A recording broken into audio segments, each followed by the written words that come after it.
நாம் ஏன் பொதுவாக மொழிபெயர்க்கணும்? எதுக்கு மொழிபெயர்ப்பு பண்ணணும்? நம்ம தான் இவ்வளோ சிந்தனையாளர் இருக்காங்க, இங்கே ஃப்யூச்சரில் அத்தனை பேர் எழுத போகிறீங்க, எதுக்கு மொழிபெயர்ப்பெல்லாம் பண்ண வேண்டியிருக்கு? ஸோ யார் பதிலே சொல்ல விருப்பம் இல்லையா? நான் ஏதாவது குதர்க்கமாக தான் சொல்ல போகிறேன்னு நினைக்கிறீங்களா? மற்ற மக்களுடைய வாழ்வியலை கற்றுக்கணும். Okay, very good. அப்படி இல்லைன்னா என்ன ஆகும்?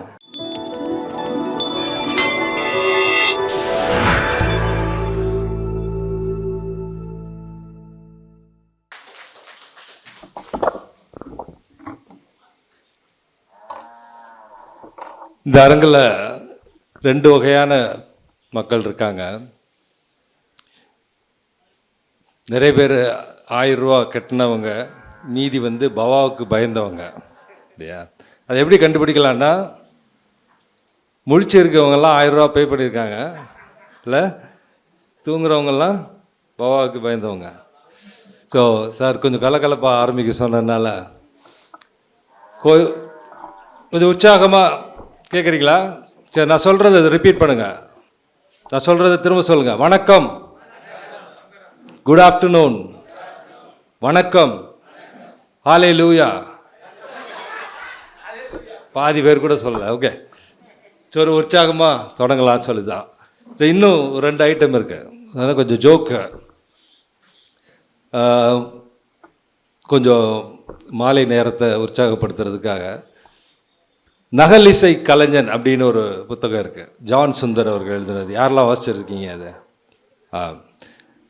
ரொம்ப நல்ல ஒரு புத்தகம். அது கச்சேரியில் பாடுறவங்க, நகல் இசை, அவங்கள பற்றிய அவங்களுடைய அனுபவங்கள், ரொம்ப ஜெனுவினான மக்களை பற்றிய ஒரு பதிவு. ஆனால் அதை ரொம்ப சுவாரஸ்யமாக சொல்லியிருப்பார். அதில் வரக்கூடிய ஒரு 2 சுவையான நிகழ்வுகளை சொல்லி இதை தொடங்கலாம். அதுக்கும் மொழிபெயர்ப்புக்கும் சம்மந்தம் இருக்கா இல்லையா அப்படின்றத நீங்கள் அப்புறமா யோசிச்சுக்கோங்க. முதல்ல ஒரு கிறிஸ்தவ ஃபங்க்ஷனுக்கு பாட போகிறாங்க, கச்சேரி. அப்போ ஒருத்தர் முதல் முறையாக தேவனே என்னை பாருங்கள், இந்த பாட்டு கேட்டிருக்கீங்களா? தேவனே என்னை பார். அது முதல் வரிசையில் இருக்க வயசானவங்கெல்லாம் தலையிடுறாங்க. நெக்ஸ்ட்டு கிறிஸ்மஸுக்கு டிவியை போட்டிங்கன்னா யாராவது போடுவாங்க. அந்த பாட்டில் நிறைய ஆங்கில வார்த்தைகள்லாம் வரும். 1000 இருந்தும் வசதிகள் இருந்தும் நோ பீஸ் ஆஃப் மைண்ட், இந்த மாதிரி அப்பப்போ ஒரு இங்கிலீஷ்லலாம் பேசுவார். ஸோ இந்த ஆள் ரெடி ஆகிட்டே இருக்கார். ஆனால் அங்கே அந்த கோயிலில் பயங்கர தகராறு ஆகி ப்ரோக்ராம் கேன்சல் ஆக போகுது அப்படின்னு ஒருத்தர் சொல்கிறாரு. கொஞ்ச நேரம் இவர் ப்ராக்டிஸ் பண்ணிட்டே இருக்கார். இன்னொருத்தர் சொல்லிட்டு போகிறார், கேன்சல் ஆக போகுது. இவர் அவருக்கு இங்கிலீஷ் வராதனால அந்த இங்கிலீஷ் இதை எல்லாத்தையும் போட்டு ப்ராக்டிஸ் பண்ணிட்டே இருக்கார். எப்படியாவது அது நகர்ந்துடும் அப்படின்னு சொல்லிட்டு. அப்புறம் கொஞ்ச நேரம் கழித்து, சரி வாங்க எல்லாம் சால்வ் ஆகிடுச்சு, பாடுங்க அப்படின்னு சொன்னோன்னா இவர் தேவனே என்னை பாடுங்கள் அப்படி சூப்பராக பாடிட்டு இருக்காரு. கடைசியில் ஒரு டயலாக் வருது, ஓ லார்ட் ஆன்சர் மை ப்ரேயர் அப்படி வரும். அப்போ அவர் என்ன சொல்கிறாரு, ஓ லார்ட் கேன்சல் மை ப்ரேயர் அப்படின்னு சொல்லி, ஏன்னா எல்லோரும் கேன்சல்னு சொல்லிட்டே போயிடுறாங்க இல்லையா? ஸோ இந்த மாதிரி சுவாரஸ்யமாக இன்னொரு இது சொல்லியிருந்தார். காமனுக்கு காமன் அப்படி ஒரு பாட்டு இருக்குது. முன்னாடி காமனுக்கு காமன் மாமனுக்கு மாமன் அப்படி. அந்த பாட்டு எப்படி தொடங்கும் ஞாபகம் இருக்கா? மியூசிக்கோடு தொடங்கும். சூப்பர், வா. இல்லை, அப்படி தொடங்காது. ஒரு டயலாக் வரும், 1 1 2 2 3 3 ஞாபகம் இருக்கா? இப்போ மியூசிக்கோட தொடங்கிச்சு. 1000 ரூபா பே பண்ணல அவர். ஸோ இதை அவங்க நோட்டில் எழுதி வைக்கணும்ல, இல்லைன்னா மறந்துடுவாங்க. அப்போல்லாம் வெறும் கேசட் தான், ஒரு 2 தடவை பாட்டை கேட்டு பாடணும் அவங்க. ஸோ ஒருத்தர் எப்படி எழுதியிருக்காருன்னா, ஒரு பெரிய 1 சின்ன 1, 1 1 2 2 3 3 ஓகே, அப்படி ஒரு பெரிய 1 ஒரு சின்ன 1, ஒரு பெரிய 2 சின்ன 2, ஒரு பெரிய 3 சின்ன 3 அப்படி எழுதி 4 வரைக்கும் எழுதியிருக்காரு. அன்றைக்கி பார்த்து ஒருத்தர், அவர் வரல, இன்னொருத்தர் பாடணும். அவர் பயங்கரமாக ப்ராக்டிஸ் பண்ணிட்டார். முதல்ல டே அதை மறந்துடாதன்னு சொல்லிட்டு இருக்காங்க. ஓகே ஓகே, அவர் அதை எடுத்து தைரியமாக 11 22 33 44 அப்படி பாடுறார். ஸோ ஒரு உற்சாகம், இப்போல்லாம் எந்திரிச்சிட்டிங்க இல்லையா? ஸோ மொழிபெயர்ப்பு பற்றி பேசணும் அப்படின்னு சொல்லும்போது, அதுவும் 2 பேர் பேசணும் அப்படின்னு சொல்லும்போது, நாங்கள் 2 பேருமே எப்படி இதை கொண்டு போகலாம் அப்படின்னு பேசிக்கிட்டோம். அப்போ அனுராதா அவர்கள் புனைவு பற்றி அவங்கள பேசவும், நான் அதிகமாக ஆப்புனைவு அல்லது அல்புனைவு, அது எப்படி சொல்கிறதே தெரில, பல விதமான, இதுவே ஒரு பெரிய நான் ஃபிக்ஷன் அப்படின்றதுக்கு தமிழில் என்ன வார்த்தை, ஆப்புனைவு, அல்புனைவு, புனைவல்லாதது, புனைவற்றதுன்னு சொல்ல முடியாது. ஏன்னா நிறைய புனைவு, ஆப்புனைவு நூல்கள் நிறைய புனைவு இருக்குது. அபிலாஷ் அதுக்கான உதாரணங்கள் எல்லாம் கொடுத்தாரு. ஸோ நான் ஆப்புனைவு பற்றி பேசலாம் அப்படின்னு சொல்லி ஒரு ஒரு ஒரு அண்டர்ஸ்டாண்டிங் எடுத்துக்கிட்டோம். இப்போ இதுக்கு ஆப்புனைவுக்கு தகவல் இலக்கியம் அப்படின்ற ஒரு ஒரு ஒரு நல்ல, கொஞ்சம் ரொம்ப தூய தமிழை விரும்புபவர்களுக்கான ஒரு இதுவும் இருக்குது, தகவல் இலக்கியம். இப்போ நம்ம ஒரு ஒரு எல்லாம் நோட்ஸ் எல்லாம் வச்சுருக்கீங்களே, நோட்டு ரைட்டிங்கில் ஒரு சென்டென்ஸை எடுத்துக்கலாம். We are not born human. We are not born human. We are born to be human. We are not born human. We are born to be human. இந்த வாசகத்தை தமிழில் எப்படி மொழிபெயர்ப்பீங்க? யாராவது மைக் இருக்கா? சொல்லுங்கள். மனிதர்களாக பிறக்கவில்லை, மனிதர்களாக, திரும்ப சொல்லுங்க. ஆவதற்கு. இப்போ இதில் என்ன நீங்கள் ட்ரை பண்ணுறீங்க? என்ன ட்ரை பண்ணுறீங்க? இவங்க இப்போ மனிதர்களாக இருக்க பிறந்துரும் அப்படின்னு சொன்னால் அவங்க, நீங்கள் அந்த அர்த்தத்தை கன்வே பண்ணுறீங்க. நீங்கள் இன்னும் கொஞ்சம் அதில் ஒரு ஒலி நயம் இருக்குல்ல, ஒலி நயம். We are not born humans, human, we are born to be human. அந்த 2 ஹியூமன் ரிப்பீட் ஆகுது, அந்த பார்ன் ரிப்பீட் ஆகுது, அந்த டு பி ஹியூமன். ஸோ இதில் ஒரு ஒரு ஒரு ஒலி நயம் இருக்குது. இப்போ இதை தமிழில் கொண்டு வர்றதுக்கு நீங்கள் முயற்சி பண்ணுறீங்க. எப்படி? நாம் இப்போ இதை நாம் மனித குணத்துடன் பிறக்கவில்லை, மனித குணத்தை அடையவே பிறந்துள்ளோம், இப்படி சொல்லலாம். அந்த கிட்டத்தட்ட அர்த்தம் தான். ஆனால் அதில் ஒரு ஒரு ஒரு அந்த கோஷத்தன்மை இருக்குல்ல, we are not born human, we are born to be human. இப்போ அதில் ஒரு அழுத்தம் இருக்குது, ஒரு இது இருக்குது. அப்போ அதுதான் நீங்கள் நாம் மனிதர்களாக பிறக்கவில்லை, மனிதர்களாக மாறுவதற்காகவே பிறந்துள்ளோம் அப்படின்னா அதில் ஒரு ஒலி நயம் இல்லாமல் போயிடுது. இப்போ நாம் மனிதர்களாக பிறப்பதில்லை, மனிதர்கள் ஆகவே பிறக்கிறோம். நாம் மனிதர்களாக பிறக்கவில்லை, மனிதர்கள் ஆகவே பிறக்கிறோம். இப்போ நான் ஆகவேன்னு நான் இப்போ சொல்லும்போது அந்த ஆகவேல ஒரு அழுத்தம் போடுறேன்ல, அது உங்களுக்கு புரியுது. ஆனால் எழுத்தில் அது மிஸ் ஆகிறதுக்கு வாய்ப்பு இருக்குது. மனிதர்களாகவே பிறக்கிறோம், மனிதர்களாக பிறக்கல, மனிதர்களாகவே பிறக்கிற, என்னையா சொல்ல வரன்ற ஒரு இது இருக்கு இல்லையா? ஸோ இதுதான் ஒரு எழுத்தாளர், ஒரு மொழிபெயர்ப்பாளருக்கு முன்னாடி இருக்கக்கூடிய சில சவால்களும் சுவாரஸ்யமான விஷயங்களும். இந்த ஒரிஜினல் ஒன்று இருக்குது, அதில் ஒரு அர்த்தம் பொதிஞ்சிருக்கு, அந்த அர்த்தத்தை கடத்தணும், அதனுடைய வார்த்தைகளை ஒழுங்காக கொண்டு வரணும். மனிதன், மனித தன்மை, மனித குணம், இதில் எதை சூஸ் பண்ணுறது? ஸோ இந்த இது இருக்குது. அப்புறம் அந்த ஒலி நயம், அந்த கோஷத்தன்மையை கொண்டு வரணும். அதுலேயுமே அவங்க சொன்னாங்களே லாஸ்ட் இன் டிரான்ஸ்லேஷன். ஸோ கொஞ்சம் அதில் அந்த அர்த்தத்தை அவங்களுக்கு புரிஞ்சு கொள்ள முடியுமா முடியாதா அப்படின்ற சில குழப்பங்கள்லாம் இருக்குது. அதுக்கு இது ஒரு நல்ல எடுத்துக்காட்டாக எடுத்துக்கலாம். அதனால் இது ஒரு கடினமான பணி, ஒரு நுட்பமான பணி, அதே நேரத்தில் ஒரு ஆர்டிஸ்டிக்கான ஒரு வேலை. ஓகே, எல்லாரும் மொழிபெயர்ப்பு தானே, அப்படியே டிக்ஷனரி எடுறா பார்ப்போம் அப்படின்னு சொல்லிட்டு நினைக்கிறோம். அப்படி கிடையாது.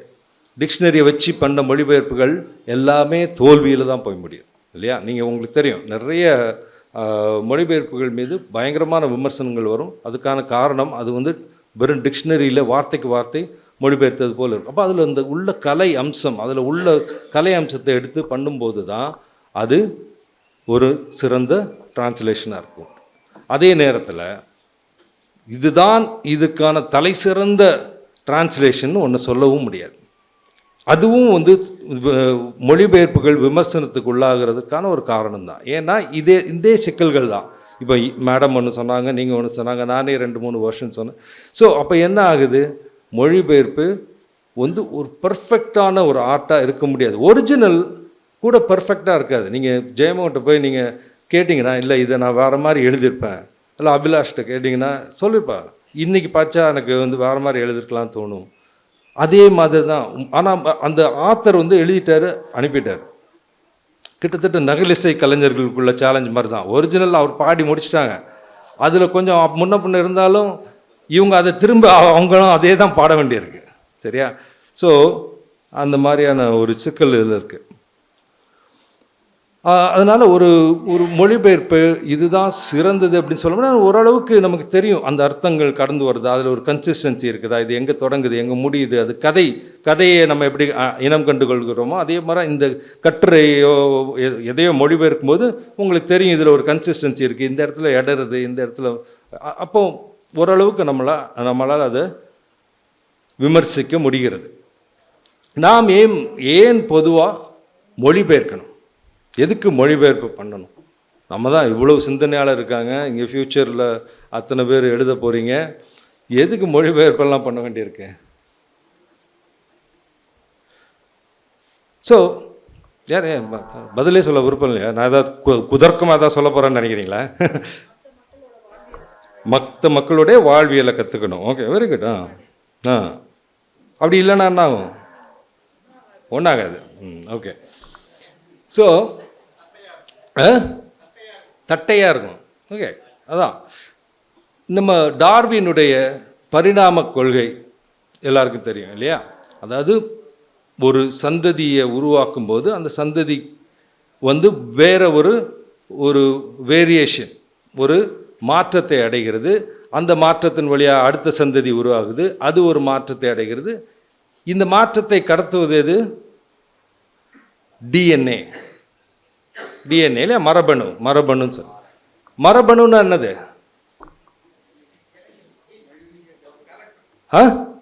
கேரக்டர். அந்த அதாவது அது ஒரு 4 கேரக்டர்ஸை வச்சு அதனுடைய அந்த இதை மாற்றி அதனுடைய காம்பினேஷன்ஸ் இருக்குது. அது என்னதுன்னா அது ஒரு தகவல். அது ஒரு தகவல். ஸோ உயிர்கள் ஒரு ஆண் கொஞ்சம் தகவல் கொடுக்குறாரு, பெண் கொஞ்சம் தகவலை கொடுக்குது. அந்த தகவல்கள் ஒன்று சேர்ந்து சாருடைய தகவல் வந்திருக்கு, என்னுடைய தகவல் வந்திருக்கு. ஸோ இந்த தகவலை உயிர்கள் கடத்தி கொண்டே இருக்கின்றன. அந்த தகவல் என்ன இருக்குது? இந்த ஆளுக்கு மழை பெஞ்சா சளி பிடிக்குமா? எளிதில் பிடிக்குமா? எல்லாமே அப்படி இல்லை. டிஎன்ஏ வந்து அவ்வளோ டிட்டர்மினிஸ்டிக்காலாம் கிடையாது. பட் சொல்கிறேன், ஒரு அடுத்த செல் எப்படி வரணும், இது இந்த உடல் இந்த மாதிரியான இன்ஸ்ட்ரக்ஷன்ஸ் உள்ள கடவுளின் கையெழுத்து அப்படின்னு கூட சொல்லலாம் இல்லையா? அப்போது இந்த தகவல் பரிமாற்றம் எல்லா உயிர்களுக்கும் மத்தியில் நடந்துகிட்டே இருக்கு. ஆனால் மனிதனுக்கு ஒரு தனி குணம் இருக்குது. அவன் என்ன பண்ணுறான்னா பண்பாடு என்று ஒன்றை உருவாக்கிறான். கலாச்சாரத்தின் வழியாக அவன் இந்த உயிர் வழியாக வரக்கூடிய தகவல்களை மட்டுமல்லாமல் அதுக்கு வெளியே இருக்கக்கூடிய தகவல்களையும் அவனால் கடத்த முடிகிறது. ஸோ மேன் வந்து ஒரு கல்ச்சுரல் எவல்யூஷன் ப்ராசஸில் இருக்காங்க. சரியா? கலாச்சார எவல்யூஷன். இந்த எவல்யூஷனரி ப்ராசஸ் அப்படின்றது என்னதுன்னா, இந்த மாதிரி ஒரு செட்டப் இருக்குது, அதில் ஒரு புதிய ஒரு தகவல்கள் வந்து சேரும்போது அந்த ரெண்டும் முட்டி மோதிக்குது, ஒன்று இன்னொன்று சேர்த்துக்குது, இன்னொன்று நெகேட் பண்ணுது, அந்த மாதிரி வருது. ஓகே, பயாலஜியா நீங்கள்? இல்லை, எல்லா லாஜியும் அவர் பட்டிருக்கு.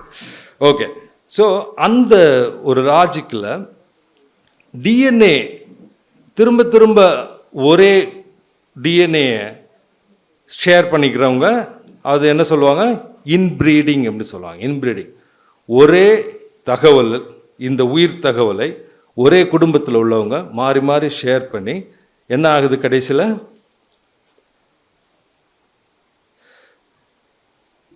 ஹாப்ஸ்பர்க் ஜா அப்படின்னு ஒரு மருத்துவ இது குணம் இருக்குது. அது என்னன்னா, ஹாப்ஸ்பர்க்ஸ் வந்து ஒரு குடும்பம். அவங்க இத்தாலி பிரான்ஸ் உட்பட்ட பல ஐரோப்பிய நாடுகளை தொடர்ந்து ஆட்சி செய்து வந்த ஒரு குடும்பம். அவங்க மாறி மாறி திருமணம் செய்து கொண்டு கடைசியில் அவங்க பிறக்கக்கூடிய ஆண்களுக்கு தாடை பெருசாயிட்டே வந்துடும். கடைசியில் பிறந்த இளவரசருக்கு பேச்சு கூட வராத அளவுக்கு தாடை பெருசாயிடுச்சு. இது இன்ப்ரீடிங்கினுடைய ஒரு ப்ராப்ளம். அதனால தான் நம்ம இப்போ கசினை கல்யாணம் பண்ணிக்காதாங்க, அட்லீஸ்ட் ஃபஸ்ட் கசினை கல்யாணம் பண்ணிக்காதாங்க, இந்த இதெல்லாம் சொல்கிறாங்க. பட் ரொம்ப பிடிச்சிருந்தா பண்ணிக்கோங்க, ஒன்றும் பிரச்சனை இல்லை. ஸோ அவ்வளவு தூரம்லாம் வராது. அது தொடர்ந்து பண்ணிகிட்டு இருந்தாங்க. அது சொத்து அந்த இதுக்காக அவங்க பண்ணுறது. அதே மாதிரி நம்ம ரஷ்யன் ஜார் குடும்பமுமே கடைசியில் அவங்க அழியிறதுக்கான கிட்டத்தட்ட ஒரு காரணமே இந்த இன்ப்ரீடிங்கினுடைய அதனுடைய எஃபெக்ட் தான். ஸோ என்ன நடக்குது? ஒரே தகவல்களை மாறி மாறி மாறி மாறி நீங்கள் கன்சியூம் பண்ணிகிட்டே இருந்தீங்கன்னா அந்த சமூகமே ஒரு நோயுற்ற சமூகமாக மாறிவிடக்கூடிய சாத்தியம் இருக்கு. சரியா சார்? கை தட்டுறாரு, எல்லாம் சேர்ந்து கை தட்டுங்க. ஸோ புரியுதில்ல உங்களுக்கு? அந்த இது ஒரு உயிரியல் உண்மை மாதிரி இருக்குது. நமக்கு தெரியும் இன்னைக்கு இந்த சில பேச்சாளர்கள்லாம் சொல்லலாம் புது ரத்தம் பாய்ச்சுவோம், அந்த டிஎன்ஏ கூட சேர்த்திங்கன்னா அது ரொம்ப மீனிங்ஃபுல்லாக இருக்குது. உண்மையிலே ஒரு சமூகம் இன்றைக்கி இது என்ன சொல்கிறாங்க, எக்கோ சேம்பர்னு சொல்கிறாங்க. எக்கோ சேம்பர் அப்படின்னா நீங்கள் ஒரு வாட்ஸ்அப் குரூப்பில் இருக்கீங்க, உங்களுக்கு ஒரு பர்டிகுலர் நடிகரை பிடிக்கும் அல்லது ஒரு பர்டிகுலர் அரசியல் சார்புடையவர்கள், அதற்கு சாதகமான மெசேஜ் மட்டுமே உங்களுக்கு வந்துகிட்டே இருக்கும். அது நீங்கள் என்ன நினைப்பீங்க, உலகமே அப்படி தான் இருக்குப்பா அப்படின்னு நினைப்பீங்க. பாருப்பா எவ்வளோ உலகத்தில் எல்லாருமே அவங்க. ஆனால் என்ன உலகத்தில் அந்த இதை தாண்டி வந்தீங்கன்னா உங்கள் வேறு ஏதோ நடந்துகிட்ருக்கோம். இதுதான் இந்த ஃபேஸ்புக்கினுடைய அல்காரிதம் எல்லாம் செஞ்சுட்டே இருக்குது. இது வரைக்கும் மொழிபெயர்ப்பை பற்றி ஒன்றுமே பேசலையோ? ஓகே, இப்போ இந்த எக்கோ சேம்பர்களுக்குள்ளால் நம்ம மாட்டிக்கிறோம். இந்த சில நேரங்களில் பெரிய ஒரு தேசமே எக்கோ சேம்பராக இருக்கக்கூடிய வாய்ப்பு. ஒரே கருத்துக்களை நாம் பேசிக்கிட்டே அதை நம்பிக்கொண்டு அதுதான் உண்மை என்று நினைத்து கொண்டு இருக்கும்போது ஒரு புதிய கருத்து சேர்கிறது. கார்ல் மார்க்ஸ் ஜெர்மனின் மொழியில் எழுதக்கூடிய கருத்துக்கள் அப்படிதான் உலகெங்கும் போய் சேர்ந்து ஒரு பெரிய மாற்றத்தை ஏற்படுத்துது. இன்றைக்கு வரைக்கும் தொழிலாளிகளுக்கான அடிப்படை உரிமைகளை இன்னும் என்ன வேணால் சொல்லலாம், கம்யூனிசம் தோத்துடுச்சு, அது அத்தனை கொடுமைகளை பண்ணியது, இத்தனை கொடுமைகளை பண்ணியது. ஆனால் இன்றைக்கும் சனி ஞாயிறு வீட்டில் நான் லீவ் எடுக்கும்போது கார்ல் மார்க்ஸ் நினச்சிக்கிறது நல்லது. 8 மணி நேரம் வேலை பார்க்கும்போது இங்கே இருக்க மார்க்ஸ் பின்னாடி இருக்கார், அவங்களுக்கெல்லாம் நன்றி சொல்லணும் தனித்தனியாக நினைக்கிறேன். ஸோ அப்படி ஒரு மொழிபெயர்ப்பின் வழியாக ஒரு ஐடியா போய் சேருது. காந்தி உலகமே சண்டை போட்டுட்டு வன்முறையில் லட்சக்கணக்கான மக்கள் இறந்து கொண்டிருக்கும்போது அகிம்சை அதை கையில் எடுத்தார். அவருடைய சிந்தனைகளும் அவருடைய வாழ்க்கை வரலாறும் மொழிபெயர்க்கப்பட்டு உலகெங்கும் போகும்போது 2 முக்கியமான கருப்பின தலைவர்களை அது ஈர்க்கிறது. யார்? Martin Luther king, Nelson Mandela. அவங்க எவ்வளவு வலுவானவர்கள் தெரியல, நம்மளை மாதிரி சொங்கி கிடையாது. அவன் நின்று அடித்தான்னா ஒரு 4 பேராக தான் அடிப்பான். அவங்க நான் வயலன்ஸை கையில் எடுத்துக்கிறாங்க. ஸோ மொழிபெயர்ப்பு ஒரு சாதாரண விஷயம் கிடையாது, ரொம்ப முக்கியமான விஷயம். நம்ம நவீன தமிழ் இலக்கியம் துவங்கியது இல்லையா, நான் ஃபிக்ஷன் தொடங்குது. கிட்டத்தட்ட விவிலிய மொழிபெயர்ப்பு, கிறிஸ்துவ இதுகளுடைய மொழிபெயர்ப்பு தான் அந்த நவீன தமிழ் உரைநடையே தொடங்குது அப்படின்னு சொல்லுவாங்க. அப்போ அது ஒரு இது. ஃபிக்ஷனே எடுத்துக்கிட்டிங்கன்னா கூட பல மொழிபெயர்ப்புகள் இல்லாத கூட ஆங்கில வழியில் இப்போ காஃப்கா நம்ம உருமாற்றம் பற்றி பேசினோம். அது கானாசு ஒரு சுவாரஸ்யமான இதை பதிவு பண்ணியிருக்காரு. புதுமைப்பித்தன் உருமாற்றத்தை ஆங்கிலத்தில் படிக்கிறார், மெட்டமாஃபிசஸை படிச்சுட்டு அது ஒரு அமெரிக்க இதழில் வருது, அந்த 1940s அமெரிக்கன் இதழில் வருது, அதை படிக்கிறார். படிச்சுட்டு இந்த மாதிரி மௌனிகிட்ட போய் இல்லை கானாசுகிட்ட சொல்கிறார். கானாசு இந்த மாதிரி ஒன்று அவர் கொடுங்க கொடுங்கன்னு வாங்கி அவர் படிக்கிறார். படிச்சுட்டு அவர் மௌனிகிட்ட கொடுக்குறாரு. மௌனி படிச்சுட்டு ஏய் இவன் என்னுடைய ரத்தமடா அப்படின்ற மாதிரி சொல்கிறாரு. ஸோ அவங்க நமது முன்னோர்கள் என்று நாம் கொண்டாடக்கூடிய புதுமைப்பித்தன், இவங்க எல்லாருமே ஆங்கிலம் வழியாக படித்து தான் இந்த ஃபார்மை அடைகிறாங்க. இந்த சிறுகதை அப்படின்ற வடிவத்தை, நாவல் அப்படின்ற நாவல் அவங்க அதிகமாக எழுதுது. ஆனால் அந்த வடிவங்கள், இந்த கதை சொல்லும் முறை, ஒரு நாளை பற்றி ஒரு கதை எழுத முடியும். செக்கோவ் ஒரு நாள் கழிந்ததுன்னு இவர் எழுதுகிறார். செக்கோவுடைய கதைகள் புதுமைப்பித்தனிடம் ஒரு இது இம்பேக்ட் இருக்குதுன்னு சொல்கிறாங்க. பாரதி வந்து அவருடைய பேர் என்னது, இல்லை அவர் ஒரு புனை பேர் வச்சு எழுதினார், ஷெல்லிதாசன். சார் தமிழ் பேராசிரியரா? இல்லை, அதனால தான் நல்லா சொல்கிறீங்க. ஓகே.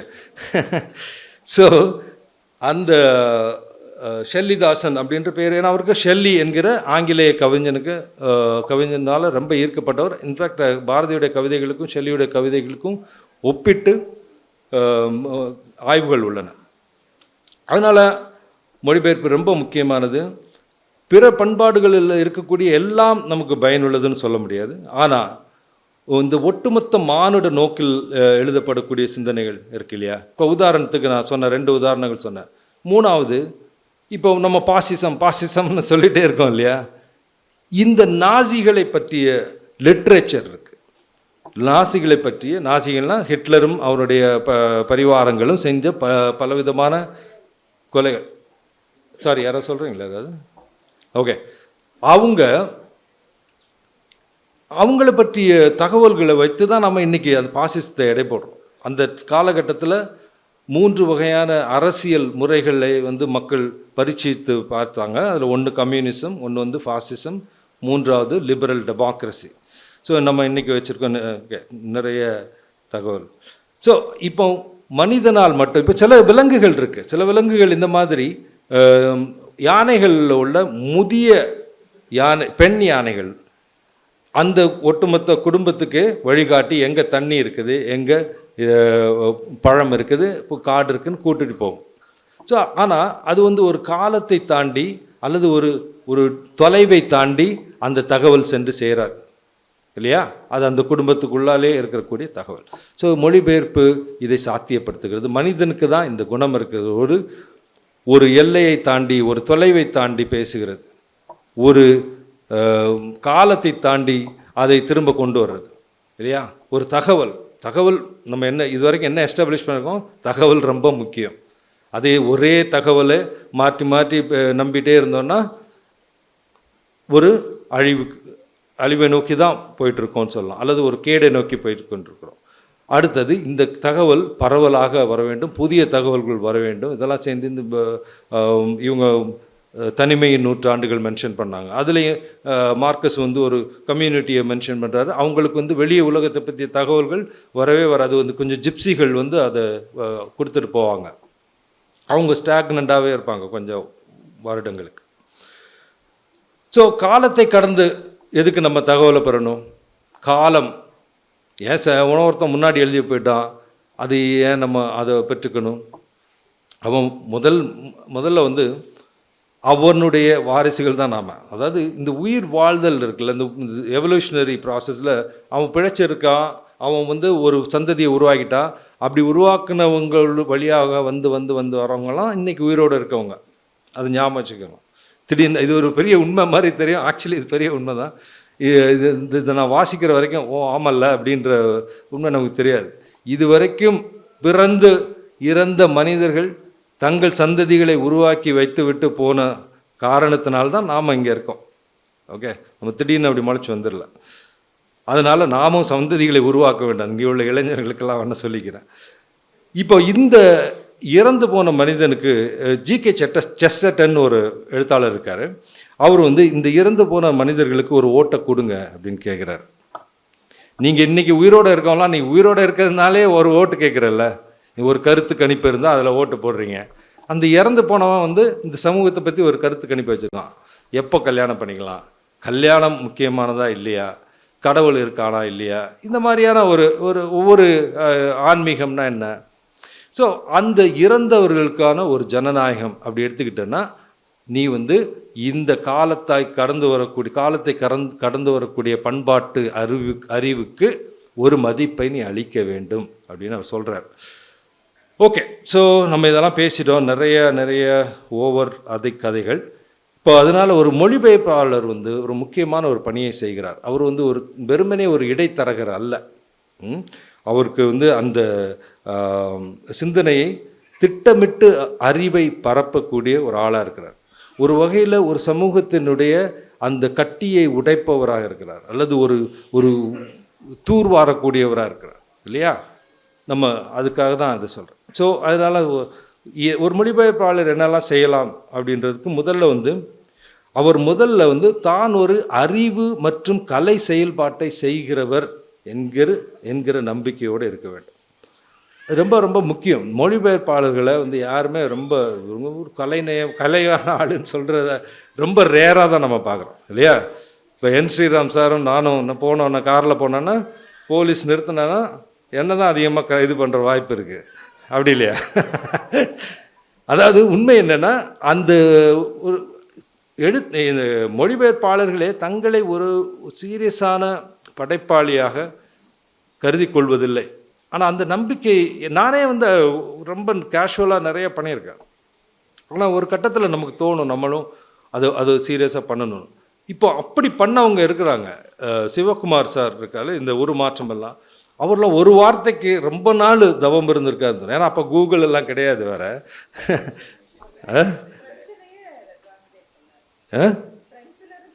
ஃப்ரெஞ்சுலேருந்தே ஒரிஜினல்லேருந்தே ட்ரான்ஸ்லேட் பண்ணார். அப்போ இன்னும் கொஞ்சம் அதிகமாக வெயிட் பண்ண வேண்டியிருங்க. சரி, டைம் ஆகிட்டே இருக்குது. வெயிட் ஸ்ரீராமல்ல. ஓகே. ஸோ அதனால் தன்னுடைய ரோல் பற்றி அவருக்கு ஒரு நல்ல மதிப்பீடு இருக்கணும். ரெண்டாவது, காலிலேருந்து நீங்கள் கேட்டுட்டு இருக்கிறது என்னதுன்னா, ஒரு நல்ல வாசகராக இருப்பது. எல்லாம் வாசிக்கணும். 2 மொழியிலையுமே வாசிப்பு தேவைப்படுகிறது. உங்களுக்கு ஆங்கிலம்னா ஆங்கிலம், மலையாளம்னா மலையாளம் இல்லையா? மலையாளத்துலேயும். ஸோ மலையாளத்தில் வந்து மொழிபெயர்க்கிறவங்க இருக்கிறாங்க. அது மலையாளம் இப்போ தான் ரீசெண்டாக கற்றுக்கிட்டு மொழிபெயர்க்கிறவங்க கூட இருக்காங்க. அதே மாதிரி எந்த மொழியிலேருந்து நீங்கள் மொழிபெயர்க்க விரும்புகிறீங்களோ அதுக்கு அந்த 2 மொழிகளையும் நல்ல பரிசு இருக்கு. என் ஃப்ரெண்டு நரேன் நிறைய ஆங்கில கதைகள் மொழிபெயர்க்கிறார். 200 கதைகளுக்கு மேலே வாசிக்கிறார். அதுலேருந்து 10-12 கதைகளை தான் அவரால் வெளிக்கொண்டு வர முடியுது. அப்புறம் ஒரு ஆப்புனைவு நூலை மொழிபெயர்ப்பு. ஆப்புனைவுனா கட்டுரைகள், வாழ்க்கை வரலாறு, அறிவியல் இல்லையா? இந்த மாதிரி பல வகைகள் உள்ள செய்திகள். இப்போ இதை மொழிபெயர்க்கும்போது கொஞ்சம் ஆய்வுத்தன்மையும் அதில் தேவைப்படுது. இல்லைன்னா உங்களால் அது முதல்ல நம்ம ஃபுல்லாக புரிஞ்சிருக்க வேண்டும், இல்லைன்னா ரொம்ப முடியாது. நான் இப்போ ஒரே நிழல் என்று அப்படி ஒரு புத்தகம் மொழிபெயர்த்தேன். வம்சி தான் போட்டிருக்காங்க. ஒரே நிழலில் வந்து ரஷ்ய எழுத்தாளர்களுடைய மனைவிகள் அவங்களுக்கு எப்படி உதவியாக இருந்தாங்க, எப்படி உபத்திரமாக இருந்தாங்க, எப்படி 2 பேரும் ஒன்றா இருந்தாங்க, சண்டை போட்டாங்க, எல்லாமே இருக்குது. ஸோ நல்ல ஒரு புத்தகம். அதை உங்கள் முன்னாடி விற்பனை செய்வதில் மகிழ்ச்சி அடைகிறேன். அந்த ஒரே நிழலில் ஒரு தகவல் பிழை வருது. அது என்னென்னா, டால்ஸ்டாயின் மகள் வந்து 1999 ஏதோ செஞ்சாங்க அந்த அப்படின்னு. 1999 அவங்க இருக்க வாய்ப்பே இல்லை. இதை கண்டுபிடிச்சது நான் இல்லை, ஷைலஜா தான் கண்டுபிடிச்சாங்க. ஒரிஜினல்லே அப்படி தான் இருக்குது. அதனால் நான் வந்து பிழை செய்யலை. ஆனால் நான் ஒரு நல்ல மொழிபெயர்ப்பாளராக அதை ஒரு ஆய்வுத்தன்மையோடு பார்த்துருந்தேன்னா நான் அங்கேயே அதை ஸ்டாப் பண்ணியிருப்பேன். ஆனால் ஷைலஜா அது 2வது 3வது வாசிப்பு நானும் வாசிச்சேன்னா நான் அதை கடந்து போக தான் விரும்புகிறேன். ஏன்னா எனக்கு வந்து இதை முடித்தா போதும்னு இருக்கும் சில நேரம். ஸோ அந்த ஆய்வுத்தன்மை முக்கியமான ஒரு இது. அப்புறம் வந்து தமிழுக்கு ஒரு புதிய சிந்தனையை அல்ல ஒரு புதிய ஒரு எண்ணத்தை கொண்டு வரக்கூடிய புத்தகங்களை, தகவல்களை கொண்டு வர புத்தகங்களை தேர்ந்தெடுக்கிறது நல்லது. இங்கே ஏற்கனவே இருக்கிற ஒன்றை கொண்டு வர வேண்டிய அவசியம் இல்லை இல்லையா? இப்போ நான் உப்பு வேலின்னு ஒரு புத்தகம் பண்ணேன். அது இந்தியா முழுக்கவே ஒரு பெரிய அலையை உருவாக்குன ஒரு புத்தகம்னு சொல்லலாம். ஆனால் புத்தகம் அதன் கருத்து வந்து இந்தியாவில் ஒரு பெரிய வேலி இருந்தது அப்படின்றது யாருக்குமே தெரியாது. பெரிய வேலினா 2500க்கு மேலே 400க்கு மேலே கிலோமீட்டருக்கு மேலே வடக்க இமயமலை அடிவாரத்துலேருந்து கிட்டத்தட்ட கல்கத்தாவினுடைய கீழே வரைக்கும் ஒரு வேலியை போட்டு வச்சுருக்கான்னு யாருக்காவது தெரியுமா? இங்கே உள்ள வயசானவர்கள். ஸோ அந்த மாதிரி ஒரு புதிய ஒரு இதாக இருந்தது. அது எனக்கு ரெக்கமெண்ட் பண்ணது ஜெயமோகன் தான். நானே அதை தேர்ந்தெடுக்கலை. பட் அந்த மாதிரியான ஒரு புத்தகம் இங்கே வருவது ரொம்ப பயனுள்ளதாக இருக்கும். தமிழர்களுக்கும் அது பயனுள்ளதாக இருக்கணும். நானும் ஷைலஜாவும் ஒரு தடவை போய் ரொம்ப நாளாக பவா வந்து ரொம்ப நாளாக என்கிட்ட கேட்டு இருந்த ஒரு புக்கை ட்ரான்ஸ்லேட் பண்ணி கொடுங்க அப்படின்னு. நாங்கள் வருஷத்துக்கு ஒரு தடவை புக் ஃபேரில் சந்திச்சுக்குவோம். அதுவும் ஒரு குறிப்பிட்ட இடத்துல கொஞ்சம் புகை மூட்டமாக இருக்கக்கூடிய இடத்துல சந்திச்சுக்குவோம்.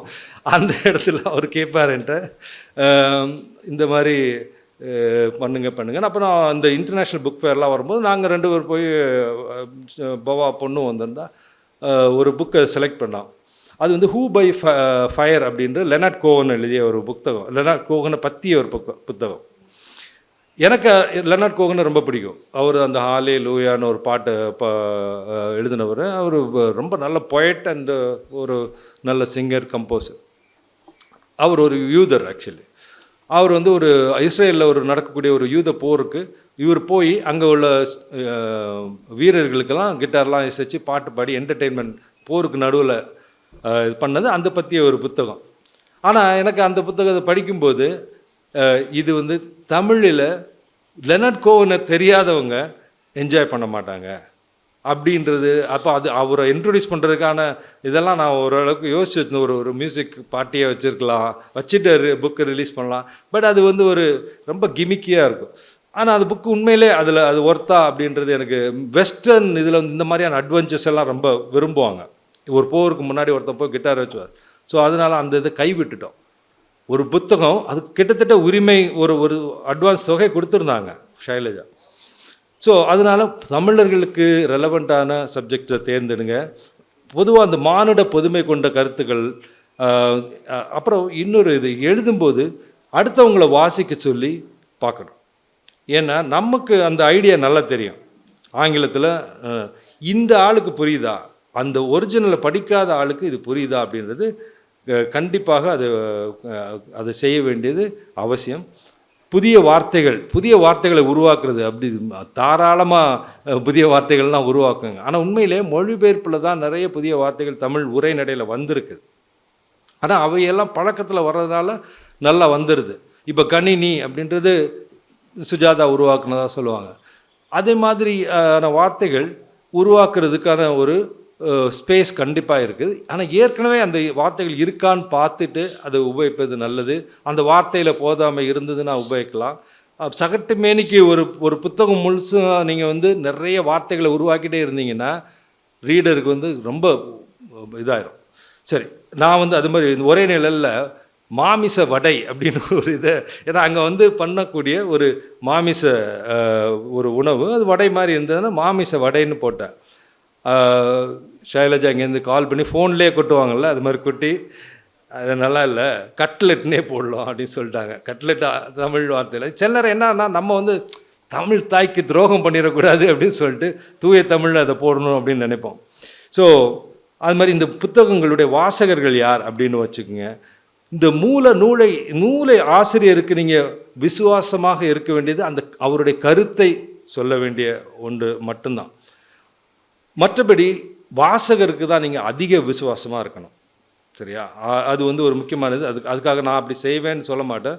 ஆனால் நான் வந்து இப்போ தான் திரும்ப அதை வாசிக்கும்போது ஒரு கடுமொழி அப்படின்ற ஒரு வேர்டை யூஸ் பண்ணுறேங்க. அதாவது அந்த விமன் வந்து அப்போ மாடர்னான விமன் அங்கே வர்றாங்க, சிகரெட் பிடிச்சிட்டு கடுமையான மொழியில் பேசக்கூடியவங்க அப்படின்றது கடுமொழி பேசும் பெண்கள் அப்படின்னு. அவ்வளோ கடுமொழி அதுக்கு தேவையில்லைன்னு நினைக்கிறேன்.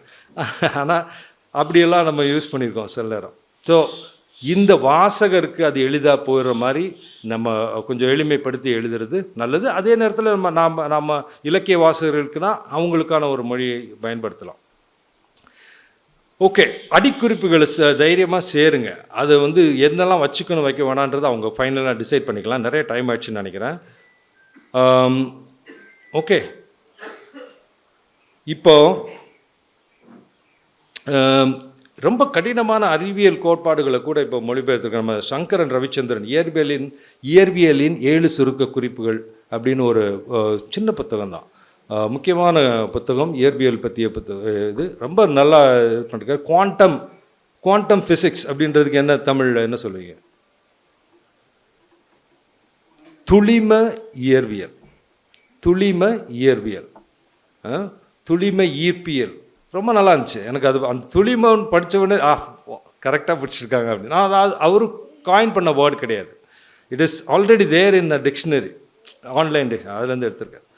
ஸோ அது மாதிரி நிறைய அவங்க சொன்ன மாதிரி கல்ச்சுரல் ரெஃபரன்சஸ் மிஸ் ஆகிட்டே இருக்கும். இப்போ உப்பு வேலியில் வந்து ராய் மார்க்ஸம் வந்து அவர் ஒரு ஆங்கிலேயர்.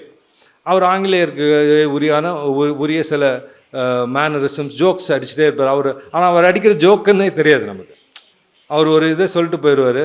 இப்போது ஆனால் அது வந்து ஒரு என்ன சொல்லுவாங்க, அந்த ஓகே, அதாவது அது ஜோக் மாதிரி இருக்க, ஒரு ஃபேக்ட் மாதிரி சொல்லுவாங்க, ஆனால் அது ஜோக்காக இருக்கும். அதுக்கு என்ன சொல்லுவாங்க ஆங்கிலத்தில்? Dark comedy. மை காட், இல்லை ஒரு வேர்டு தான், it's a very simple word, நான் மறந்துட்டேன். Sarcasm. Okay, sarcasm. Thank you. Okay, so அந்த சர்க்காஸ்டிக்காக அவங்க சொல்கிறது இதெல்லாம் கொண்டு வர்றது தான் இதில் உள்ள சேலஞ்ச். ஓரளவுக்கு அந்த அந்த பகடிகள் இதெல்லாம் கொண்டு. ஸோ போதும்னு நினைக்கிறேன். ஒரு நல்ல ஆப்புனைவு வந்து மொழிபெயர்க்கப்படுவது ரொம்ப ரொம்ப அவசியம். எப்போவுமே ஆப்புனைவு வந்து என்னென்னா, நீங்கள் ஒரு நாவலை வந்து இன்டர்ப்ரெட் பண்ணி தான் வந்து ஒரு கருத்தை அடைய முடியும். அதே நேரத்தில் ஒரு ஆப்புனைவு அப்படி இல்லை, ஒரு கருத்தை உங்களுக்கு கொண்டு வந்து கொடுத்துருது. நீ ரொம்பலாம் மண்டையை செறிஞ்சிக்காத, நீ வா, இதான் கருத்து, எடுத்துக்க, சரியா? ஸோ அதனால் வந்து அது இன்னும் ஒரு பட்ச ஒரு சமூகத்தை பொறுத்த வரைக்கும் அது கொஞ்சம் உயர்ந்த அதிக தேவை கொண்டது என்று தான் சொல்கிறேன். ஸோ மொழிபெயர்ப்பு வந்து ஒரு உண்மையான ஒரு அறிவு பணி, ஒரு கலைப்பணி, ஒரு சமூக பணி. நீங்கள் ஓரளவுக்கு எளிதும் கூட, ஓரளவுக்கு நீங்கள் அதில் ஆர்வம் உள்ளவங்களாக இருந்தீங்க, இது கண்டிப்பாக எனக்கு வாசிப்பு, எனக்கு ஓரளவு தமிழில் தெரியும், எழுத தெரியும், படிக்க தெரியும்னா நீங்கள் ஆரம்பிச்சிடலாம். ஒரு சின்ன இதுலேருந்தே ஆரம்பிக்க வேண்டியதுதான். ஓகே, நன்றி, வணக்கம்.